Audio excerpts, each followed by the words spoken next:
I know. Good morning, Cabinet Councillors and officers of the Council.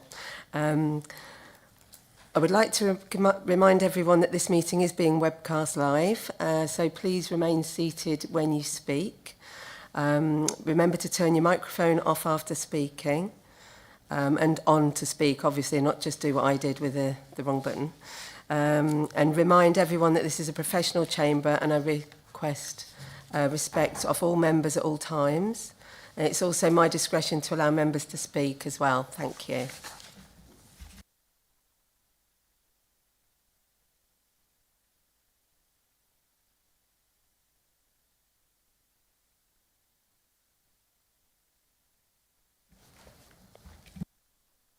Okay, item agenda number 1, apologies and declarations, and I don't think we've got any apologies from any Cabinet members today, so that's okay. Declarations of interest? No? Okay, that's wonderful. Okay, so I think we'll move on to the minutes, I think, if that's next. Public participation, definitely not, I've just noticed that as well. Okay, so the minutes. I always jump to the minutes too quick. So the meeting was on the 23rd of October, and I shall sign them as agreed.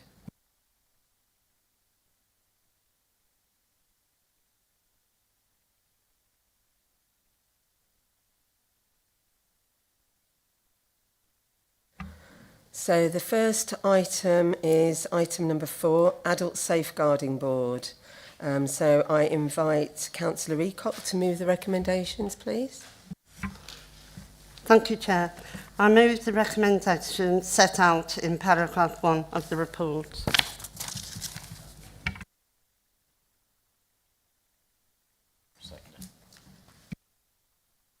Is there a seconder for this? I second the recommendation. Thank you, Councillor Bowen.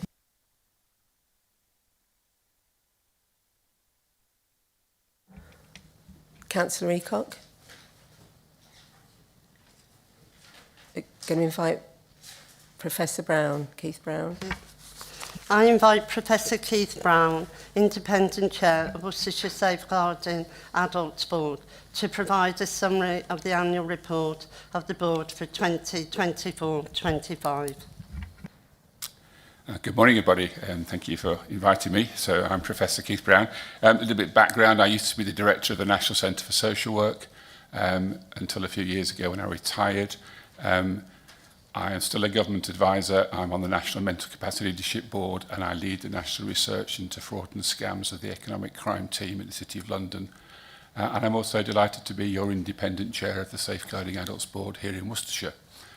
I think it's probably worthwhile just spending a few seconds just reminding us what the board is.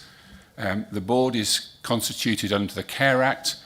It is not a council board, it is a partnership board of all the statutory bodies in Worcestershire, so the council, health bodies, the police, fire, prison service, plus the voluntary and independent sector. Under the Act, we have statutory duties to oversee the safeguarding of all the citizens within this patch of Worcestershire. Also to undertake something that we call safeguarding adult reviews, SARS as we sometimes refer to them. SARS are undertaken when, unfortunately, maybe somebody has passed away in difficult or complex circumstances, and they are about trying to understand what learning we can take from them. So we undertake SARS, we oversee the work of safeguarding and bring all the partners together within this geographical patch of this council. And you have the annual report here today.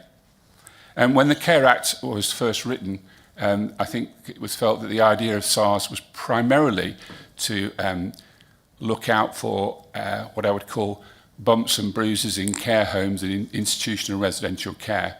That was where the world of adult safeguarding predominantly was at its inception. Over the years, of course, our understanding of the depth and the breadth of adult safeguarding has grown considerably to include things like domestic violence and other issues. I say that because it will be an issue for you as a council, I think, for every year going forward. The workload in the world of adult safeguarding grows year by year, and it's not necessarily that there's more problems, it's just that we as a society recognise the breadth and the scope and the depth of the issues concerned. So that's some background, and as I say, I'm delighted to be the independent chair for your board here. As well as looking at things that go wrong, we were delighted 2 days ago to have our annual awards ceremony here in Worcestershire to celebrate excellent work, and we gave out over 20 prizes to individuals who had gone and above and beyond their roles to safeguard citizens within this area. I mentioned here a couple of days ago at the Health and Wellbeing Board, we gave an award to 2 Tesco drivers. One was a trainee Tesco driver who stopped their van en route to a delivery to rescue an elderly gentleman that was caught in a car fire and save this gentleman's life. And you might have seen that on the local news yesterday that was reported.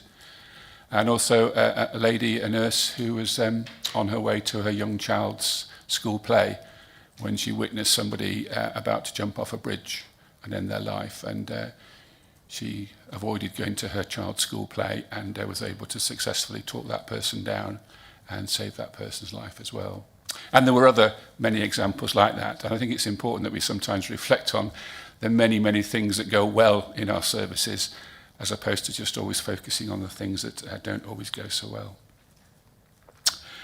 Rather than looking at the detail of the report, I think the main areas of activity for the board remain helping us as professionals, as services, to understand the whole world of mental capacity, particularly in the world of an increasing number of people with dementia and cognitive decline, and what does that mean? Like many other areas in the country, we're also seeing more and more issues around the whole area of self-neglect and hoarding. It's one of my big beefs, and I mentioned it 2 days ago, that we need to sometimes stop and pause when we use the word self-neglect, particularly for those people in cognitive decline in the early stages of dementia. I would contain that they don't usually self-neglect, because that to me implies that's something that's deliberately done, that you make a decision to not look after yourself. Whereas often people with dementia and cognitive decline are not making a decision to hoard or to self-neglect or not look after themselves. They've simply lost the cognitive ability to understand what that means. And we just need to be careful with the labelling. And finally, I think another area that we're very concerned about as a board is the growing understanding and rising of the whole area of coercion and exploitation. We start as a society to recognise there's more and more of that as an issue in society, and particularly around the areas of exploitation and financial exploitation. And I did mention a couple of days ago, one of the national areas I'm working on at the moment is the number of cases where we've seen paid carers from local authorities, and I would say not from this council yet, where they've formed a relationship with the person they're caring for. They resign their contract with the council, become an independent private carer for that person, and end up being the sole beneficiaries of the person's wills. And there's been quite a significant rise in number of this. In fact, we're actually starting to think now that there are criminal gangs driving this. That's the level of depravity we get within our society sometimes. So I'll pause at that point, and very happy to take any questions or any thoughts or discussions around the role of the board. Thank you.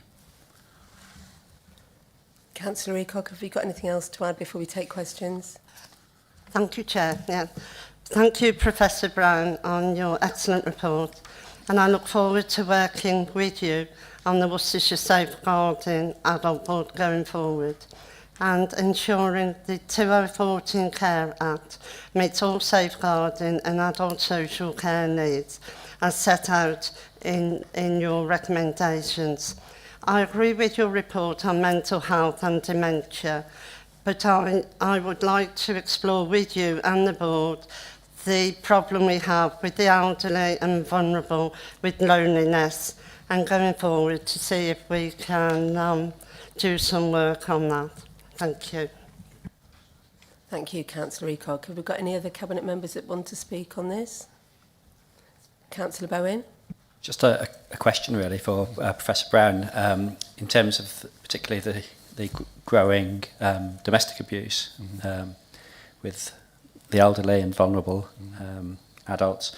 Has the work of, or has the board yet sort of come across the work of Jane Monckton-Smith, who's done a phenomenal job in setting out, if you like, the stages, the 9 stages of abuse, or 8, which is particularly helpful in the early identification of potential abuse. Yes, we have. I still think I described earlier on, a couple of days ago here, we're still in the foothills, really, I would describe it as. So in the 1970s, we didn't use the term child abuse. It was called a non-accidental injury. Can you believe that? And then we started to talk about the term child abuse, but it was exclusively for physical assault. And then it grew to understanding that it was often child sexual abuse and child psychological abuse. And it took us 10 to 20 years on that journey to fully understand the nature of what goes on within the area of children's work. I think we're still in the early stages, and so work like that is really important, and I think we're still developing it to help us understand those stages and those incidents of coercive control and domestic violence, something that I think we, as a society, have closed our eyes and our ears to for far too long, and we're now recognising that it's more prevalent than we thought. And I suspect, actually, similar to child protection work, the early days, those of us that are old enough remember it was all about a thing called stranger danger. And it took us a decade to realise that actually most of the people committing the crime was known to the family and a family member. And I think we're in that sort of transition period with adult safeguarding, unfortunately starting to recognise that a lot of the safeguarding issues are with family members and loved ones. And it's not always a stranger danger. And that's quite shocking, really, isn't it, for us as a society, and is therefore a huge task for us as a board and for you as a council. How do we deal with that? In my work on fraud, I think we've done a great job with trading standards to remind people that it's organised crime and criminal gangs driving lots of fraud. I suspect in a few years' time I'll be talking to you here more and more about actually the majority of fraud occurs when a family member steals money from their own family member, and we're just starting to recognise some of the scale of that. So yes, work like that is really important to inform us, and it's not going to be stopping. Thank you both. Okay, I see we've got other councillors here. Is there anyone that wishes to ask any questions on this? Councillor Hardman? Yeah, thank you very much. Keith, you alluded to fraud, and that seems to have been a focus for us for some years. But I don't think we're making any progress, to be frank. Thank you, Adrian. I think we're making some progress in terms of, well, it's taken us. I started the campaign for the banking protocol in 2015 when I first went to Parliament with an all-party parliamentary report, and it was last October that the government announced that banks would now reimburse you up to £85,000. So we've had some responses, and it's taken 10 years for that response. But I think behind your question is a realisation that the issue is just getting bigger and bigger and more prevalent. And my suggestion to that is, and there's clear evidence for this and research for this, is that criminals have decided that domestic burglary is not a particularly good idea because we've all got CCTV and systems for that, and cars generally, unless we've got keyless cars, are harder to steal, although it sounds like at the moment if you've got a keyless entry, that's quite an easy way to steal your car. So criminals and organised crime are moving into the space of fraud. Let's be under no illusion. Criminal gangs know that the elderly, lonely people, particularly those in the early stages of dementia, living in your council patch area, the residents that you're elected to represent, they are their targets of choice. Yep. Criminal gangs can buy what they call suckers lists. I can show you how to buy the names and addresses of the local, lonely, older people in your patch on your streets. And criminals will use those directly to attack those people because they're aware that sometimes they don't even know they've been a victim of crime, so they can commit the crime repeatedly. And they're also aware that even if they're caught, that person often is not a credible witness in court because of their dementia. And most of this criminal activity is delivered outside of this country via the internet, via phone call systems, on an industrial scale, because there is so much money to be made. I mean, what is shocking is that the criminal gangs now will employ some of the best psychologists and marketing people to train people how to speak to you and to win your confidence to deprive you of your assets. It's not something that's done on the back of a fag packet, to use that euphemistic phrase. It's something that's on an industrial scale and very cleverly thought out, because simply so much money can be made.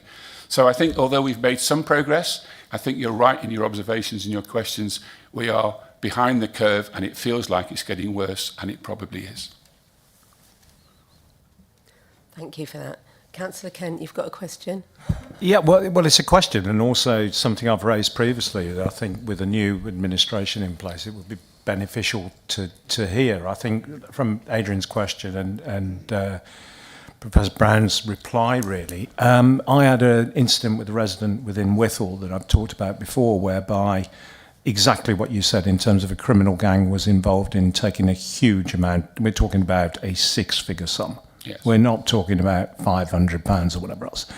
And when they questioned her about whether she'd got internet banking and she told them she hadn't, they sent somebody round to her house to help her set it up, which they subsequently did.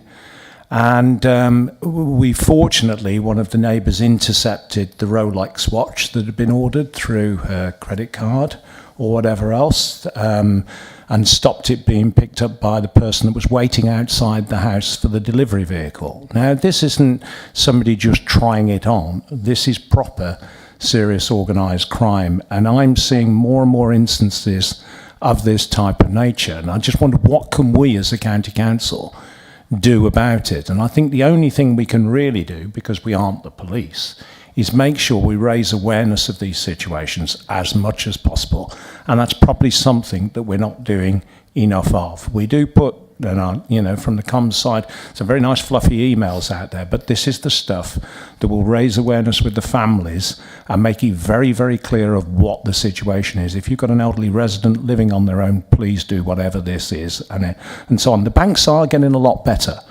because the questions that are asked when you try and go and draw money out and everything else. But as you've said, the criminals work their way around that.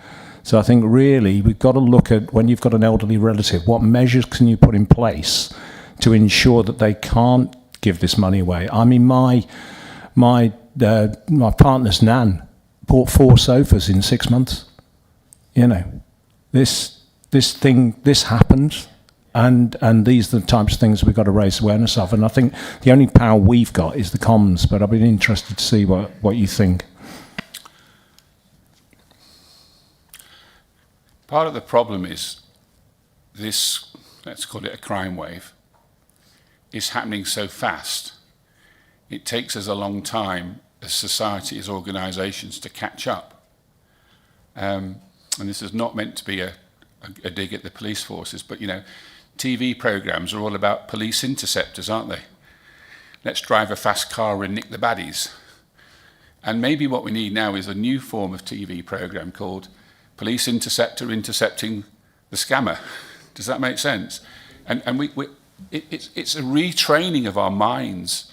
And so what can we do as a council? I think it's about us coming together with other colleagues, with the force, with the police force, with healthcare workers, community healthcare workers that go into people's homes, the social care workers, all these sorts of bodies, constantly reminding people to be on the lookout. How much mail is there? How much scam mail is there?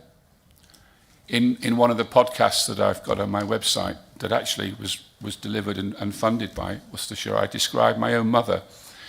She was sold £3,500 worth of vitamin supplements by a national vitamin company that you all know of because you know their brand, in the space of 8 days. Now, this is done because the salespeople on a Friday are thinking, how can I make a big sale to meet my sales target to get my bonus?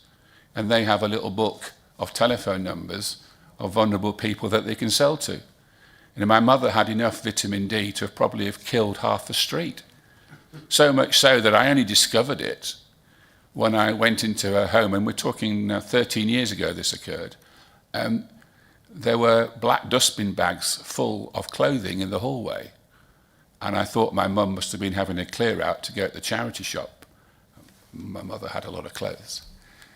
But I looked a bit further and I went into the spare room where some of her clothes were stored, because she had a fair number of clothes, my mother, lovely lady. And I opened the drawers and they were full of these vitamins and vitamin supplements. And she was too embarrassed to know what to do with them. And so rather than mention them or let them be seen, she was hiding them in her clothing drawers and throwing her clothing away to make space for literally tons and handfuls worth of stuff. My brother and I had a bit of a joke. My brother's a dentist, and we went to the local pharmacy at the GP practice, and we said, we've got some medicines to return. And the gentleman at the pharmacy got a big tray out and put it on the counter for us to put the medicines on. And we just laughed at him. We said, we're going to need a bigger tray, mate. Sorry, my northerness coming out. And we literally started to bring in dustbin bags full of it. Now, this is going on. And this is adult social care in the 21st century, in 2025, to some of the most vulnerable people. And one of the sad things for me is that the reporting in the media about fraud is often the person that's lost a six-figure sum in an investment, or they've lost their pension. It's the likes of you and I discovering we've been defrauded, and we make a big song and dance about it, rightly so, and then it gets in the media. But people like my elderly mother and people like that are never in the media. It's never reported because they're embarrassed, they're ashamed. They don't even want to tell people this has happened. And I don't think we can ever do enough to constantly raise these issues. So what else could we do as a council? I think it's about having meetings with people, community group meetings, constantly thinking about how can we share those messages. And it's, been on the radio here. I'm on Hereford and Worcestershire BBC radio quite a lot, but, it's a 3-minute chip at 7:05 every time. It's always 7:05 they want me on the radio. It's too early in the morning. But this is more than a 3-minute conversation we need to have, isn't it? This is very, very serious and devastating to people. And I remind you, regardless of the sum, whether it's 1,000 or 100,000, if you're an elderly person who's retired and you lose your life savings, you don't have the opportunity to ever earn that back again. This completely tears apart your life. And then ultimately the irony is, and I mentioned this again a couple of days ago, if I was the criminal depriving your residents of all of their assets, and they lost the confidence to live in their own homes because of what had happened and came knocking on your door saying, I want to go and live in residential care, you as the council, of course, end up picking up the tab because I have no assets left to pay for my own care because the criminals have it all. And we could do a very interesting sum of maybe on another day at this meeting with a flip chart board or something. How many residents do I need to deprive of their assets for you to pick up their care costs before you have a really serious economic problem? Thank you, Professor Brown. Satinder, Councillor Bell. Thank you, Chair. I just would like to congratulate Prof. Brown. Thank you for presenting that report. And we did have good discussion at the Health and Wellbeing Board as well. This report also highlights concerns about dying in poverty and living in isolation and mental health, Capacity Act and gaps in there. And you did raise a good point about lasting power of attorney, how many of us actually have LPAs or wills in place, which gives us some kind of safeguarding. And so voluntary progress, how can we facilitate progress in this work? Voluntary sector is the key. Like Bromsgrove Voluntary organization is doing Prepare for Care, so which is about education and training our people, how to prepare for their care and setting up all these LPAs. I did raise this concern about at the health scrutiny as well. How can we put in place screening programs for early dementia pickup, because we have screening programs for other things, but dementia, like in our trust, when over 65 is attend, is part of our questions in the cascade that we ask dementia questions as well. So if there is something, then we flag it up, because if we can pick up those things early, then plans can be put in place so that the risks can be mitigated. But thank you for presenting this report. Pleasure. Two comments. Dementia is a very complex and difficult thing to manage. We're increasingly recognising that dementia isn't what I would describe as binary. Either you have it or you don't have it. It's very obvious when somebody has had dementia for a while, is at the end stages of that they've got dementia, because they have no cognition at all. But of course that's a journey. And memory loss and the ability to make complex or any decision is a process, and hence the reason why the Mental Capacity Act is all about it being decision specific. So the phrase I used the other day was that if you'd have asked my mother in her early stage of dementia, did she want a cup of tea or a cup of coffee, she'd have been able to have made the decision. But when she got a packet of ham out the fridge, she could read the sell-by date, but she didn't understand what the sell-by date meant anymore, because she didn't have the cognitive ability to process the information. I remind you that dementia is not just about memory loss.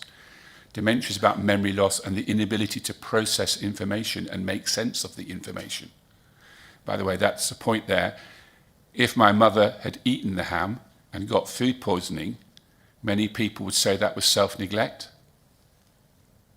I would argue that's not self-neglect. That's not having the cognitive ability to understand that the ham was dangerous because it was old, if that makes sense. So that's a real problem. So you're right, we need to screen more, but even if we do more screening, at what point of that journey from full cognition to no cognition is there a problem? Does that make sense? So this is going to be with us for quite some time.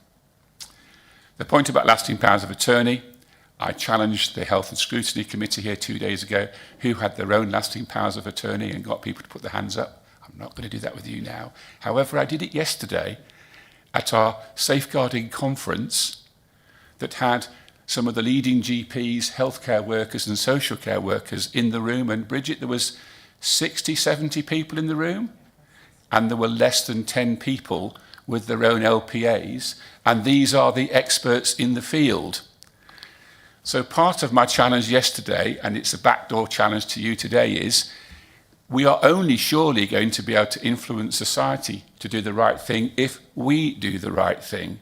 And we need to start thinking about advanced care planning, lasting powers of attorney ourselves, to show those around us and those that we represent these are important areas. Let me turn this off. Thank you. Councillor Taylor? Thank you, Chair, and thank you, Professor. It's a very interesting read. I volunteer for Age UK. I am very fortunate to have met a wonderful gentleman, which I'll meet every week for an hour, hour and a half, spend some time with him. He unfortunately lost his partner, his wife, about 18 months ago. But what the report shows, but also this is a generational thing. I think, when I speak to my client, they're very trusting. I think that they're of a generation that happily leave their door open. If somebody calls them and they need help, they don't have the, unfortunately now, but they don't have or haven't had to have the mistrust that we have in society today. So it is I think where we can support them. I think Age UK is one voluntary charity, but unfortunately these gangs know. I think they do know that people it's not just lonely.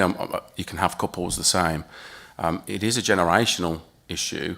And I don't know how we'd overcome that and support those people in making sure that they maybe second or question How can they question someone that knocks at the door and says, look, you know, my car's broke down, I need 20 quid to, you know, get some petrol? Honestly, they would hand it over there and then. They wouldn't even think about it. And that's without, you know, somebody calling them and saying that they work for the bank. And that's where they just think, yeah, well, okay, they must do. They've got my phone number, they've got my name, my address, they might even know my date of birth. So I think it's a generational thing, and it'd be really good to understand how we as councillors can support that, not just the voluntary sector. Really pertinent points. How do you build in an element of scepticism that's appropriate without becoming so sceptical you disengage from society? Of course, the problem is the younger generation, I think in your argument, are more sceptical and maybe not therefore as vulnerable. I suspect that the world of AI might make that very different, that AI will just become more and more sophisticated so that the next generation are just as vulnerable as the trusting older generation in your thesis there. So you're right, it's important. Loneliness, though, is the biggest factor, and not just loneliness amongst older people, loneliness amongst anybody. Social isolation and loneliness, it's where the romance fraud comes in, the desire to meet somebody. I think I mentioned this, I can't remember if I did or not, but a few years ago I had a fairly large government grant from the Department of Culture and Media Studies to work with call blocking technology.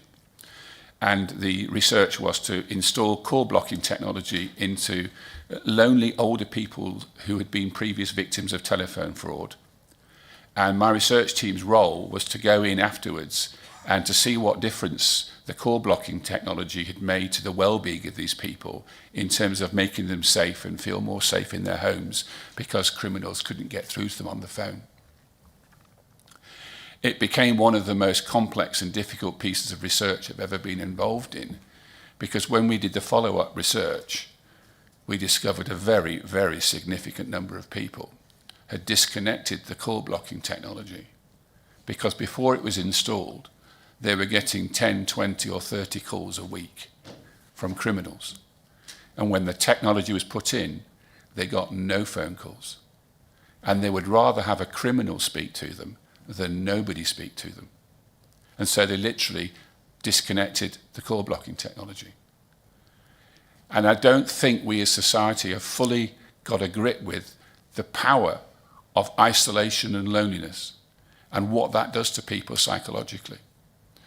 And if we were going to really commit to do anything, it would be, how do we get communities to start to speak to each other, look out for each other, spend that hour and a half a week or whatever, because it's fantastic that you're doing that job as a volunteer for that person, but you know and I know that that's the fortunate person, because there are a number of others that are not having your time because you don't have any more time. But how do we mobilize communities to start to recognize the power and the influence of loneliness and isolation? And I think if we did that, we would probably do more to tackle issues around safeguarding than anything else. It's not about medicine, it's not about treatment, it's not about having to go into large-scale testing or checking or whatever. It's simply human contact. And how do we mobilise that again in our communities, in our societies? Thank you for that. Councillor Kent? Yeah, thank you. Thanks, Professor Brown. I think I'd like to declare a slight interest in an answer to what you've just said, in that my partner is chair of a memory cafe, a dementia cafe in Whittle, that gets a regular attendance of up to 50 to 60 people. And she started that as a hobby, and actually this week now has got a full-time job in a care home doing exactly that same thing. So I think that's the route. And I'm thinking about what they do in the memory cafe and the things you were talking about the way dementia affects people in totally different ways as well. And I think looking at the way she's planning out the activities and thinking about the way that the people that are affected by dementia will be all different in terms of the way it affects them. It's really refreshing for me to hear what you're saying and then see what she does, where she's actually making people's lives far better, because you look at what's good and then you play on that part of what's good and you try and put the protections in place to deal with the things that aren't, whilst trying to give people as much independence as possible. Now, one of the things I've done, and obviously I've raised money for this memory cafe and everything else, but this is run by the community. Now, those 60 people are saving the county council an awful lot of money by going there and being monitored by a retired GP, and the team there is absolutely fabulous. And I know there's plenty of other memory cafes running around, but I think we really need to try and support them probably more, not necessarily financially, but with the knowledge that you're doing now, because I was thinking it'd be absolutely brilliant to get you to come and speak at one of these events, because there's 60 people there with their supporters, with the people that are taking them there. So getting that information across to those people in that particular environment would be absolutely brilliant. And I know the BBC and the local democracy reporter is here as well, and I don't know whether you were addressing him directly, but I'm sure Phil will be picking up this, and I really hope Phil will be picking this up, because this is probably one of the most major things we get involved in. We get involved in all sorts of stuff, but this is, to me, pretty heart-moving, and I think we can do a lot more. Thank you, and thank you to your wife for doing that. You're absolutely right. The Chief Director of Adult Social Care here, they have a massive task. I'm delighted to be able to work with them, and I couldn't commend them more to you. Their jobs are so complex and difficult because they've always got people demanding resources and pushing for this and dealing with that, and some of it's a bit like my challenge about the police force earlier. How are we together going to see today's issues slightly differently to yesterday's issues? And I think you're right, we might need to be slightly more creative, and it might not be about physical cash resource, just encouraging, just saying thank you, just acknowledging that people do these things. The work that communities, the local, very informal sectors do through churches and community groups and these sorts of things, they are absolutely critical to people's lives. And I think we as society, we can, in these sorts of forums, we end up dealing with some of the very difficult, dark matters that have hit the headlines for all the wrong reasons, and rightly so. I'm not suggesting we dump those. But we also need to find the space and the time to support, encourage, and promote simple acts of kindness. Just the saying hello and thank you to people makes such a difference. And in our busyness and in all the stresses that we undertake, sometimes we can just lose the mental space to remind ourselves to do those things. And it's kind of why I'm still working. Possibly like you folks, you get to that stage of life and you think, well, I don't want to fully retire. And it's actually important. You think, it's about trying to make the world a slightly better place. And we all live in that world. And they are our neighbours, and they are our relatives, and they are our friends, and potentially one day they are us. Thank you for Professor Brown. That's exactly what I was going to say. We are an ageing population, and we are going to be in that position ourselves, possibly one day. And hopefully, yes, I hope that I have regular visitors looking after me too, if I don't rub them up the wrong way too much. Councillor Cresswell. Thank you very much, Professor Brown, for your words today. I lost my mother less than 1 week ago, and everything that you've talked about today has hit home like a sledgehammer. I went through the dementia part of it, the loneliness, and I found the words today very powerful, not just of your words, but others as well. And so, what I'm going to take away today is that I'm going to make it a mission of mine to try and make people more aware of loneliness, of fraud, of dementia. So, thank you very much. I'm genuinely sorry to hear of your loss, and my mother passed away 11 years ago, and it still feels like yesterday. But if me coming today has helped you have that mission, then it's been worth every minute of my time. So thank you. Thank you for that, Councillor Cresswell and Professor Brown. Sue, have you got a question, or you're not summing up yet, are you? Thank you, Chair. In my small close, there are at least 10 of us that are all single widows living on our own. Before my husband passed away, he was scammed by a roofing company who go around knocking doors. I was out at the time, I came home and he said, I need £350 because the slate's fallen off the roof. So I have my son who's in the trade and he said, Mum, there was nothing wrong with the roof. Anyway, consequently, we had to have the roof put right. He knocked cement out of ridge tiles. It's not just internet scammers, it's door-to-door salesmen. Now, I've had a word with the police various times and at PAP meetings about these people doing driveways, tarmacking, but they seem to know where people living on their own live. The police give us all stickers to stick on the door. No door-to-door salesman doesn't stop them. One knocked my door and I got the sticker and I said, oh, you can't read, do you want me to teach you how to read? And he said, no, I need to do your roof. And I said, there is nothing wrong with my roof. We need to protect our elderly and vulnerable from these door-to-door salesmen. I've spoken, as I said, to the police in the past. All they advise is cameras and stickers. What is it that we can do to stop this happening? I'm running a few groups at the moment, and I do stress to all the single people there, do not open your doors to people you don't know. Or, as I say, get the cameras. If you know them, fine. If you don't. But it still doesn't stop some of the elderly people who have the start of dementia opening the doors to strangers, and once you let them through that door, you can't get rid of them. So I'd like to, what advice you can give on that one, please, Professor?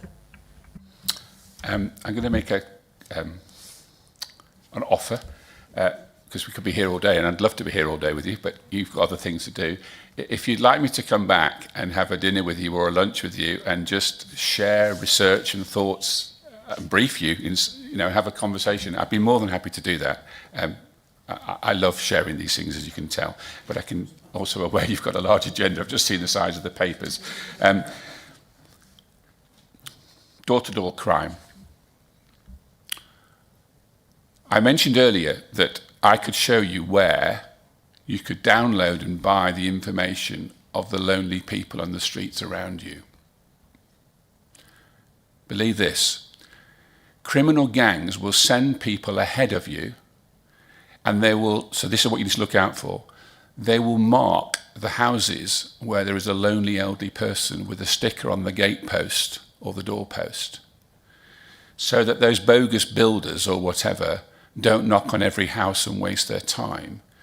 They knock on the houses of people who are more susceptible to being scammed for a roof tile. That's the world we live in. Now, you mentioned that you've talked to the police about it. Of course, the real irony here, and I'm going to be slightly political, but with hopefully a small p here, is that this is really a trading standards issue. And it's a fact, so I will make it, and it can be quoted in the press if you like. In the last 10 years, the country's, I'm not talking about Worcestershire, the country's investment in trading standards has halved. We spend half as much as we did 10 years ago on trading standards officers, despite what you're describing, despite the problems in these sorts of areas, fake goods, bogus services, these sorts of arenas. It is an unfortunate consequence of the difficult economic times that we've been in and the cutbacks that we've had. And criminals are aware. Criminal gangs know which authority has the smallest trading standards team or the largest, and will move into areas where there is the least trading standards presence, because they are less likely to get caught. And there is national research, and if you wanted, I could give you one of my books where I describe that. That is the problem that we're facing today. So I hope that's not too political in saying that, but there's a societal issue that we're going to have to tackle at some point. Thank you, Professor Brown. I'm going to take 2 more questions, but I'm going to take you up on that offer about meeting up with us, but cross-party. So I'm sure we're all passionate about this and we've all been touched by it personally. So we've got Councillor Taylor and then Councillor Wells, and then we'll conclude this. Thank you. Thank you, Chair. Just harking back to my working with Age UK, I did mention he was a client. He's become a friend, actually, and I will say, the time these individuals are unbelievably lonely, and the hour and a half, which is such a small amount of time, every time I leave the house, he thanks me. And it almost kind of makes me feel that it means so much to him. But once I leave the house, he's lonely again. And I think it's really good hearing what Adam said about this, the cafe. The community side of things is something that's got lost in our society. A little later on, we're going to be talking about, or hopefully for the last time, LGR, local government reorganisation. Whether it's 1, 2 or 7, I think we have to spend more time looking at how we can help these vulnerable people. I mean, money shouldn't come into it, but unfortunately it does. It often does, with support. Hence the reason the voluntary sector has to be there to support the people that are sat on their own, watching the clock quite often, and it's very sad to hear. So it's very good to see the support, and if nothing else, of course, it's highlighted the fact that I think we will come together. I think you coming back is a great idea. So thank you for highlighting this, and thank everybody for taking part. It's very heartwarming to hear. Thank you. Councillor Wells. Chairman, thank you. I wasn't going to speak to this item, but I think probably like everybody in the room, I've been moved by some of the testimonies we've just heard. So I briefly just want to talk to you about Dorothy. Dorothy is a Welsh lady from the Valleys. She's into her 80s, and I first met her many years ago. And she invited me in and explained, amongst other things, how she fell in love with her husband because he had shiny shoes, and she thought that if he had shiny shoes, he was probably a good man. Sadly, her husband died many years ago, and Dorothy would often ring me up just to chat over things. Lovely little Welsh lady with a very strong Welsh accent. And we became friends. Recently, as many of us would have been out on the stump back in May, I was in this particular village, and I thought I must go and see Dorothy. So I knocked on the door, and there she was. She didn't know who I was. We'd met many, many times, but her dementia had really set in, and it was a shock to me to find her in the condition she was in. She did invite me in when she remembered who I was, and she was sat there without any boiler or heating, and had been for a couple of weeks and didn't know what to do. It was a social housing provider. Of course, we sorted this out quite quickly, but she was sat there with a miserable little cheese and onion sandwich by the side of her, on the table next to her chair, and the situation was extraordinary. And it was a little window on rural isolation, and I suppose that's the point I'm making. It isn't just an urban phenomenon. Rural isolation, and she had no support network, she had no family, she didn't know the neighbours, and she was living there absolutely in appalling poverty. Thank you. I mean, whether it's urban or rural, as I think I tried to suggest earlier on, isolation and loneliness is isolation and loneliness. You've obviously rightly got on your agenda later on local government reorganisation, 1, 2 or 7. Unfortunately, what you haven't got on the agenda, because the government hasn't got it on its agenda yet, is what are we going to do with social care? Another little headline there for the journalists at the back, why is it that we've had so many successive governments kick the can of social care down the road for so long? And is it therefore surprising or not surprising that we're having these conversations? Because we as a society have not tried to tackle some of these very, very complex problems. And so we end up spending a lot of time trying to work out whether it's 1, 2 or 7. Actually, what we have to do that as well. I'm not suggesting you don't. But the real issue is, when are we going to start talking about how we deal with social care? How do we get people that are inappropriately stuck in hospitals in the community safely? How are we going to fund it? How are we going to manage it? And how are we going to deal with it? And that comes part of this social care agenda. So much so, if there was one thing I could get you to rally for, cross-party, any person, please, government, can we start to do something about talking about and managing and dealing with social care? It cannot be put off for much longer, please, because if anything, there are some of us in this room going to become recipients of those services in not very long. For self-interest, shall we not just at least do it? I'll leave it at that point. Thank you for your time.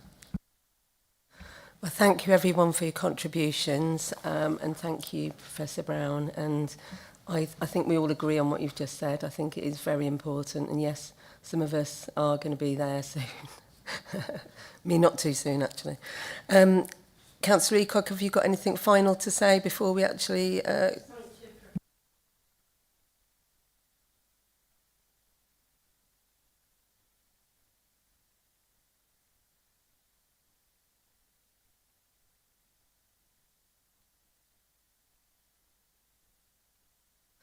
Okay, I think now we'll take it and ask Cabinet if we're all agreed on passing the recommendation in paragraph 1. Agreed? Thank you. Okay, thank you very much. And thank you. Thank you, Professor Brown.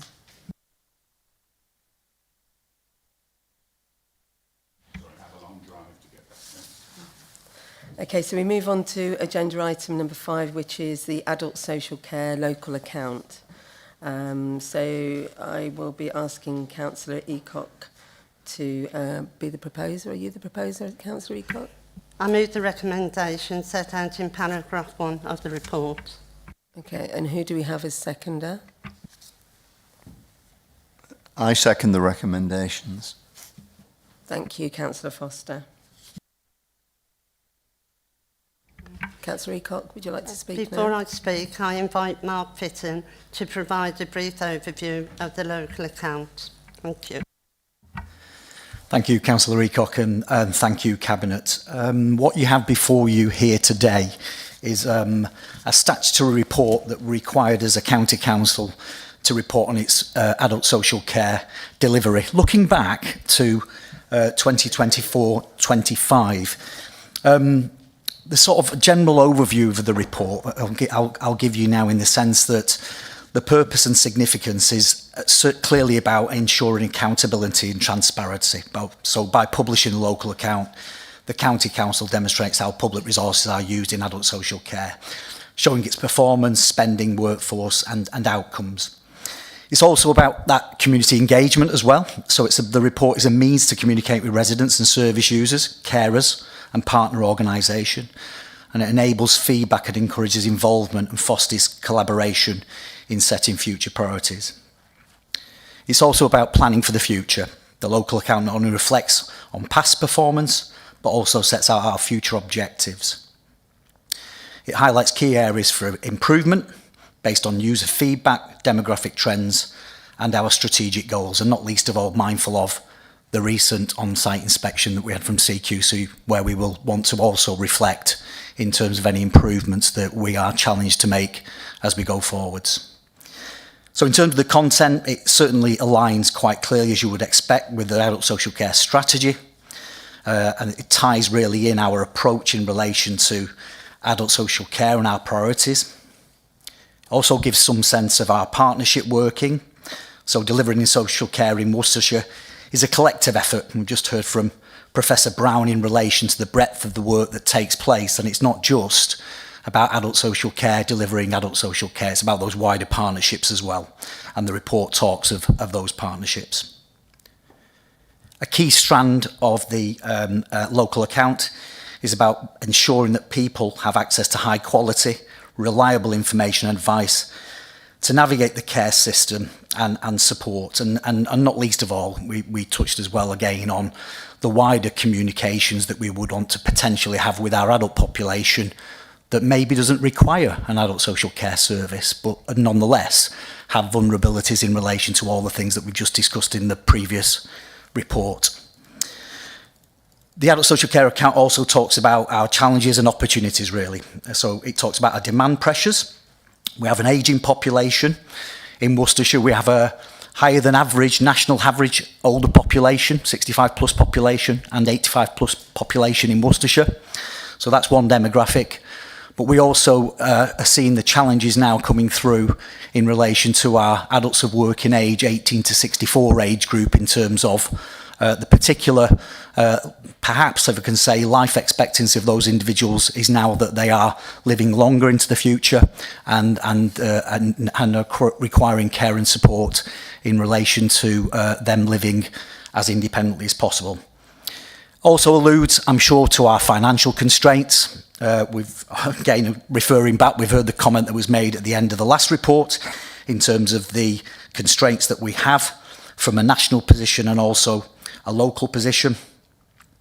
And it also talks about our workforce, really, in terms of making sure that we recruit and establish skilled individuals to deliver adult social care into the future. We also talk a little bit about the quality and outcomes and ensuring that care is not only delivered, but is delivered well and with good outcomes for users in terms of their satisfaction and their dignity. And finally, I suppose, there is a sense of a vision and commitment. So the report will talk about Worcestershire County Council reaffirming its commitment to building together to live a good life. I'm reminded sometimes to say to people that actually nobody wakes up on a Monday morning and their aspiration is to receive 2 domiciliary care calls that particular day. It's actually to be able to get on and live their life as an adult in the way that they choose. And that's what we are here to support. So finally, it does touch on as well and continue to sort of emphasise the importance of collaboration between councils, individuals, families, carers and community partners. And the local account obviously aims to celebrate successes, reflect honestly on the challenges and set a clear direction for improvement in 25-26. Thank you. Thank you, Mark. Thank you for that. Councillor Eacock? Thank you, Chair. Thank you, Mark. Thank you, Mark, and your excellent team and all the hard work that went into the CQC assessment. We're all here, we all want the same focus going forward and want the best for our ageing population. Worcestershire County Council strategy focuses on delivering social care with the right support at the right time and in the right place, while working in partnership and being future focused to ensure sustainability services and all our elderly and vulnerable receive the care that they need. Sorry. In summary, a 5-year adult social care strategy is a crucial framework for local authorities to plan, deliver and improve social care services, ensuring that individuals, no matter what their age, their disability, their vulnerability, they receive the support they need to live fulfilling lives with the right support, right place and right time. Thank you. Thank you, Councillor Eacock. Have we got any Cabinet members with questions? No? Okay, I'll open the floor up then to any other councillors with questions. No? Okay, that's great. We can actually move forward. Oh, Councillor Hardman, sorry. Just a quick question, and it's probably more for one for the adult social care panel, I suppose. But in people receiving support, you said there's a 19% of people in receipt of services the 31st of March, a decrease of 8% from the year before.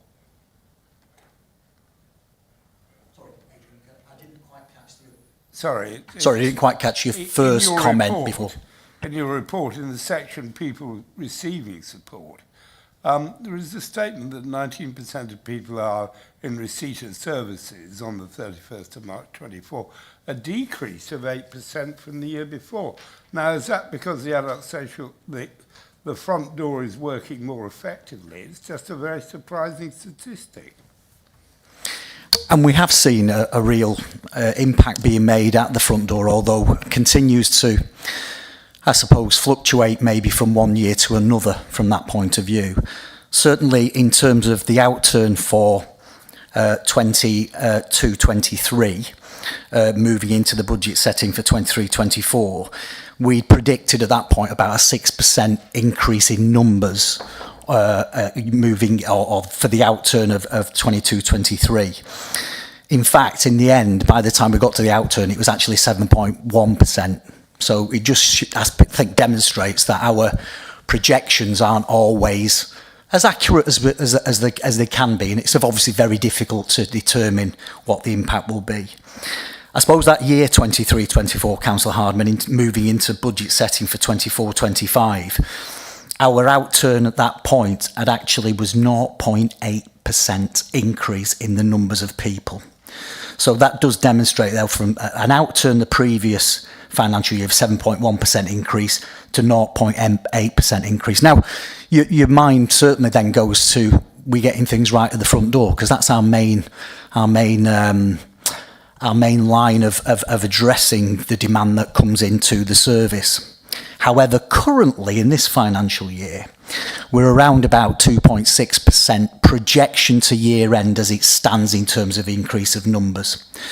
So all I'm trying to demonstrate there, we're doing the best we can to manage the demand, and certainly I would say an absolute success from our front door service and the bit of the world that sits in one of the assistant directors on my right shoulder here, Hannah Perrott, in terms of that, to move then to a 0.8%.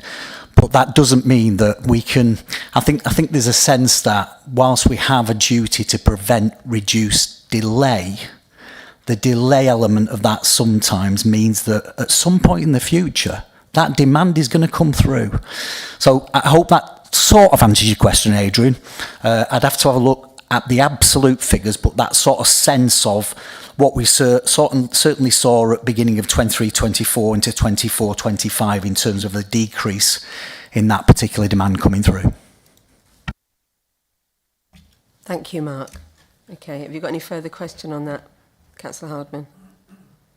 Just one more and then we've got to conclude. I think what it demonstrates is the volatility coming out of COVID and the difficulty of as always guessing the future. Absolutely, Councillor Hardman, yeah.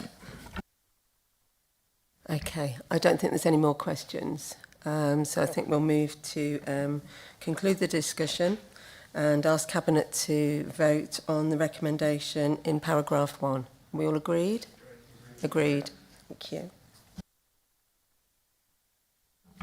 We'll now move on to agenda item number 6, local government reorganisation. Do we have a proposer here? Thanks, Chair. I move the recommendation set in paragraph 1A through to D. Thank you, Councillor Taylor, and I'll second that proposal. Thank you.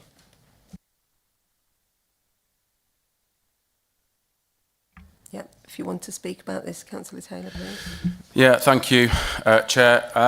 So today is the final formal meeting in relation to LGR and in particular the One Worcestershire proposal, following on from full council last week and further scrutiny from OSPB on Monday the 17th of November. I am recommending that Cabinet note A and B and approves C and finally agrees to D, which are listed on page 59 in the agenda document.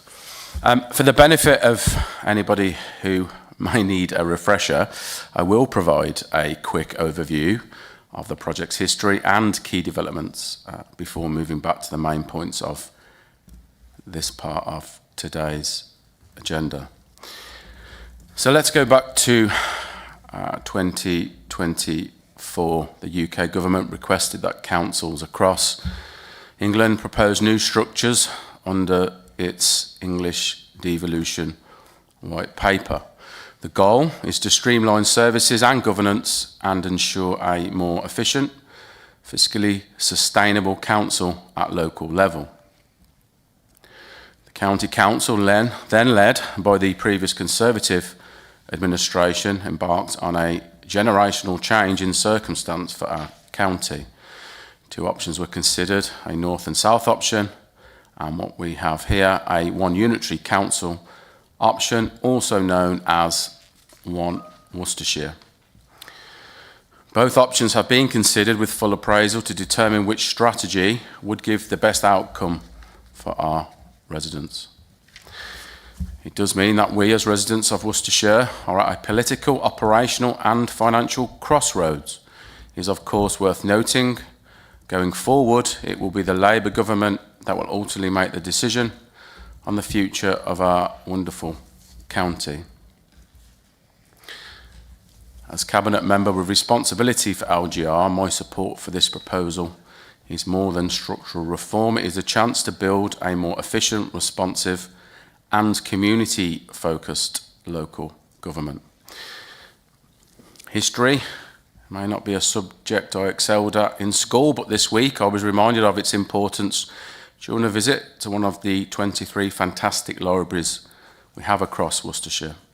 Our libraries are far more than buildings filled with books. In some cases, they are the beating heart of our communities. Looking ahead, the libraries could become even more crucial within a unitary council structure. They have the potential to host additional services, making them central hubs that may meet a wide range of community needs. I'm very proud to say that our Reform Administration, with the full backing of our Cabinet Member for Communities and Environment, Councillor Creswell, are fully committed to supporting our libraries. They are not just a service, they're a bedrock of our identity, a cornerstone of learning and a safe space for everyone. So what did I learn? Our county's story stretches back over 500,000 years, from Iron Age hill forts and Roman roads to Saxon strongholds and medieval market towns. Our county has long been crossroads of culture, industry and resilience. This legacy lives on in the hearts of our people, from the salt miners of Droitwich to the craftsmen of Malvern and the farmers of the Vale. Generations have passed down stories of hard work, unity and pride. Today, whether young or old, residents feel a deep connection to this land, not just for its beauty, but for the value it represents. Loyalty here isn't just tradition, it's identity. It's where our communities stand together, honour their past and look to the future with shared purpose. Localism is understandably a concern, but in the One Worcestershire model, the vital role of parish and town councils does not diminish. Town and parish councils will remain the bedrock of community representation. Their role will be more important than ever, acting as the eyes and ears of the single unitary council and ensuring that local issues are addressed with care and urgency. The proposal also envisions a network of community hubs and committees. This is where residents can engage with services, seek support and participate in local decision making. These hubs will be tailored to the needs of each individual area, ensuring that while governance is unified, service delivery remains locally responsive. Worcestershire, as a single unitary council, offers significant financial benefits by consolidating services and eliminating duplication across districts. We can save millions annually. These savings come from streamlined staffing structures, reduced management overheads and fewer administrative silos. We can also rationalise our property portfolio, selling or repurposing underused assets to generate capital and creating new revenue streams. Plus, there is the reduction of ongoing maintenance costs. These funds can be reinvested directly into community services and local infrastructure. Let me be clear, the financial benefits are significant. By consolidating services and eliminating duplication across districts, we stand to save many millions annually. And then there is the governance. Reducing the number of councils doesn't mean reducing democracy, it means refining it. With clear lines of accountability and fewer layers of governance, Councillors will be empowered to focus on strategic priorities and deliver real impact. Decision making will be faster, more transparent and more consistent across the county. 1. Worcestershire will also protect critical services. Let me reassure you, vital services like adult social care and children's social care will remain robust. A single unitary council allows for unified data system, shared care pathways and more consistent standards, ensuring that our most vulnerable residents receive the support they need without delay or confusion. Other services will also benefit from joined-up thinking. Planning, housing and infrastructure are currently fragmented across the 2 tiers. Our unitary model brings these services together, enabling coherent development, strategies and faster delivery. To summarise, this is not about centralisation, it is about collaboration. Councillors will continue to play a vital role in shaping policy, guiding investment and representing their communities. With fewer barriers between services and clearer governance, we can deliver more and do so with greater impact. Cabinet, I'm asking for your support to approve, agree and note A, B and C and D in the agenda for local government reorganisation. I thank you for your time and support on this very important matter for our residents and their future. Thank you, Chair. Thank you, Councillor Taylor, for a very in-depth speech there. Okay, so we've got any other Cabinet members that wish to speak? I see Councillor Wharton. Thank you, Chair. I fully support the recommendations of this report. We were elected as the party of common sense, and having heard the discussions and different opinions at what seems a never-ending conveyor belt of scrutiny, cabinet, council meetings, I remain convinced that this is the common sense decision. I'd also like to pay tribute to my colleague, Councillor Taylor, for picking this up when we were elected and taking ownership of this and this project and putting his heart and soul into driving this forward and ensuring that we've arrived with a document that's so thorough and detailed that it leads us naturally to conclusions that we're ready to endorse. Thank you, Councillor Wharton. Is there any other Cabinet members wishing to speak? Councillor Bowen. Just a very brief point. 2 brief points. Firstly, brilliant speech from Councillor Taylor. But secondly, just to reiterate the point that I've made previously around the impact on services should we end up with the 2 Worcestershire model, and the options would, under those circumstances, would be splitting adult social care and children's services in 2, we call it disaggregation. The impact on that on those services for years to come cannot be overstated. It would be devastating. I've led services in that, so I can speak from experience. The other option that has been discussed is about sharing those services across 2 completely separate local authorities. Again, the issues that would cause would take years and years to resolve. So the one Worcestershire model keeps what are already good services intact. We've got good children's services with elements of outstanding. Let's keep that, and I fully support the one Worcestershire model. Thank you. Thank you, Councillor Bowen. Is there any more? No? Okay, I'll open the floor up to questions to the other councillors. But first, before I do that, we've got Councillor Wells here, Chair of Overview and Scrutiny Performance Board. And do you wish to provide a summary of the discussion held at the meeting we had on Monday, the 17th of November, in relation to this matter? Chairman, hopefully board members and in fact everybody will have had a copy of the summation of the main items discussed at the most recent OSPB meeting. I think that came out through email earlier this week. Hopefully you've had a chance to look at it. Can I just say before we get into some of the issues that the OSPB met on 3 occasions. I think I totaled it up to 7.5 hours, scrutinising this very issue. Now, no one could suggest for 1 minute it hasn't received scrutiny, because it has. However, it wasn't a beauty contest between the 2 bids. It was focusing on the one Worcestershire bid. So we haven't interrogated the District Council's proposals. That wouldn't have been appropriate for us. We've entered this piece of work, as we do all, without fear or favour.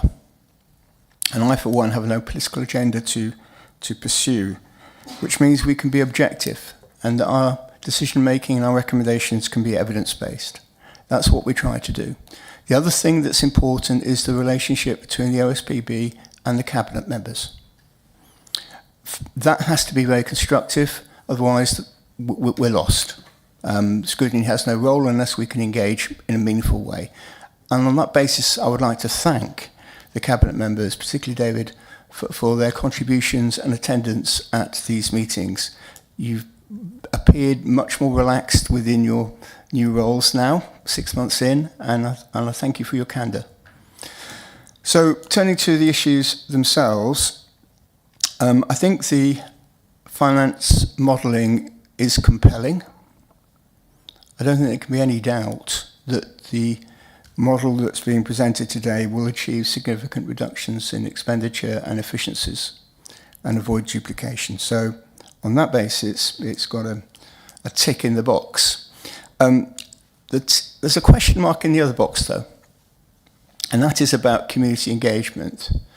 And I was warmed, I really did welcome the contribution just made about the commitment to communities and localism and placemaking. But it'll be up to the shadow authority to determine its future, and so we cannot today instruct the new shadow authority as to what they believe should be the priorities. So hopefully they'll be listening, whoever those people might be. It may be some of the same people in the room today. Chairman, the other issue that perhaps needs raising is one of the role and function of the new unitary councillors. I think as a rough estimate, we've got just over 200 district and county councillors at the moment. We're going to go down to about 100 or marginally above. So within most of our divisions, there are 4 or 5 district councillors currently. So we're going to see a substantial reduction in district and county councillors once we get into the unitary, which does place a greater workload on those people, and that shouldn't be underestimated, particularly if we're going to engage with community groups and the voluntary sector more than we have previously as an ambition. So just put that question on the table about the role and function of the new unitary councillors, because they will be representing much larger numbers of people.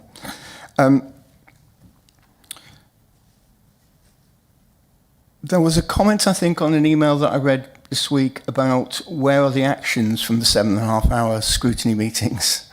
Well, the actions were to facilitate that process. That is an action in itself, and this particular item was worthy of that amount of scrutiny, and I was pleased to welcome members of the council who weren't members of OSPB, and hopefully they feel they've had a chance to make their case. Finally, for those who are concerned about the new model effectively creating a bolt-on to existing county council services and pretty much continuing in the same way, clearly that is not an option. The financial savings, though significant, aren't in themselves going to resolve our long-term sustainable finance budget issues. Much more needs to be done, though I think the pathway to financial sustainability was mentioned in the report. It's a pathway, and there's much more to do, and this is not a panacea for the financial crisis the council currently faces. Finally, a word about parish councils. If I were to be critical of the journey so far, I would say the county council hasn't really engaged sufficiently well with town and parish councils on this issue. There has been elements where we have worked with CALC and others, but drilling down into those parish councils we haven't yet done, and I think it's a piece of work that we need to do quite quickly. I don't know about you guys, but I'm often asked at parish council meetings what's happening with this LGR thing. Now, it may be that town and parish councils find themselves in a position that they take on more responsibility. They would say, well, maybe we're up for that as long as the funding's in place. So there will be some concerns about things that currently district councils do that are discretionary, that may slip off the table in the reorganisation process, and town and parish councils may feel obliged to pick those up. Now, that's a concern that some have expressed to me. So we do need to work much harder to engage with town and parish councils. If we are genuinely talking about community engagement going forward and localism, then town and parish councils are the key to that. So we need to bring in those partners sooner rather than later. Chairman, thank you so much for the opportunity to speak today. No, thank you, Councillor Wells, and thank you for your work that you've put into this as well. Can I pass it over to David Taylor, please, Councillor Taylor? Yeah, thank you, Chair. I would also agree it's been a very interesting journey. Certainly having any document scrutinised, but by councillors who have a damn sight more experience than I do. So it's been, I think saying a pleasure would be maybe stretching it too far, but certainly a part of a journey I've learnt more from. So just on your point there, Councillor, there's a couple of things I'd like to say. I mean, this is the unknown for all of us, and we won't make that final decision. But I think when we talk to individuals, that there are of course district and county councillors, but there are also lots of duplications across those positions. For one, the amount of committees, I believe there's 80 plus committees across the districts. I mean, that is also more time they could be putting into speaking to their residents, for more focus realistically. You also mentioned town and parish councils. I'm no expert. I live in a quite a urban town, Redditch. Our nearest parish is sort of four miles away from where I live in Fakenham. But I can say, having spent some time with various officers, that the Director of Public Health, Lisa McNally, has spent time with parishes on several occasions asking for feedback. What I've learned also is you can't appease everybody. You can't speak to everybody. You've got to take the information you get and as informed as you can be, and then come up with a solution. This is the unknown for us all. We can look at other councils, which we do, and see how they're doing things well, and some are doing very well. North Yorkshire, for instance, has taken this on board, and the word flourishing might mean exaggeration, but they're certainly doing better than they were before they were unitary. And it isn't all about the money, but we cannot provide or improve those services without making savings, and those savings can be reinvested. And we've just had a fantastic conversation with Professor Brown about adult social care. If we're saving 20, 30 million a year, and we can invest those, if we can do anything with that money, we can invest it into the most vulnerable, then we should. So not really an answer, not really a question from the councillor, but I think it's worth coming back on those points. Thank you, Chair. Thank you, Councillor Taylor. Have we got any more of the Cabinet that wish to speak on this? If not, Councillor Eacock, sorry. Thank you, Chair. Thank you, Councillor Taylor, for your excellent, if not long, report. I fully support the motion from One Worcestershire. But again, thank you, Councillor Wells, for your input. And I do agree that parish councils need to know more about what's going on. Fakenham is in my parish, and we have a parish council every month, and we have another meeting every 6 weeks to go on about the roads and flooding and what's going to impact them. And they're really worried that how they will stand as a parish council.